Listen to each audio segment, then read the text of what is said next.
അപ്പോസ്തലപ്രവൃത്തിയുടെ പുസ്തകം 5-ാം അധ്യായം 20-ാം വാക്യം. നിങ്ങൾ ദേവാലയത്തിൽ ചെന്ന് ഈ ജീവൻ്റെ വചനം ജനത്തോട് പ്രസ്താവിപ്പീൻ എന്ന് പറഞ്ഞു.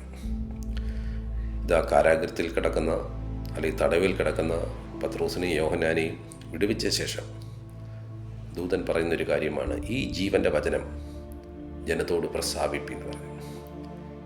നമ്മൾ സംസാരിക്കുന്ന ദൈവവചനം അത് ജീവൻ്റെ വചനമാണ്.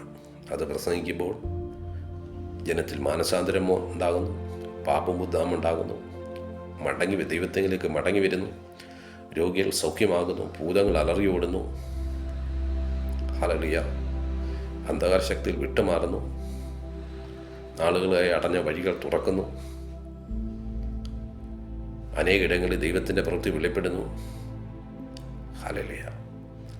ദൂതൻ പറഞ്ഞത്, നിങ്ങൾ ദേവാലയത്തിൽ ചെന്ന് ഈ ജീവൻ്റെ വചനം ജനത്തോട് പ്രസ്താവിപ്പീൻ. ഇപ്പോൾ തടവിലാക്കപ്പെട്ട യോഹന്നാനെയും പത്രോസിനെയും വിടുവിച്ച പ്രധാനപ്പെട്ട കാര്യം ഈ സുവിശേഷം കർത്താവിന് വേണ്ടി പ്രവർത്തിപ്പാൻ, ഈ സുവിശേഷം പറയുവാനാണ്.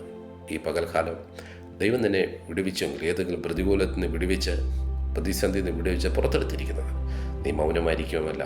കർത്താവിൻ്റെ സാക്ഷിയായി ദൈവനാമത്തെ ഉയർത്തുവാൻ, കർത്താവിൻ്റെ നാമ മഹത്വത്തിനായിട്ടാണ് ഈ ദിവസങ്ങളിലെ വചനങ്ങളാദ്യം നമ്മെ സഹായിക്കട്ടെ. God bless you.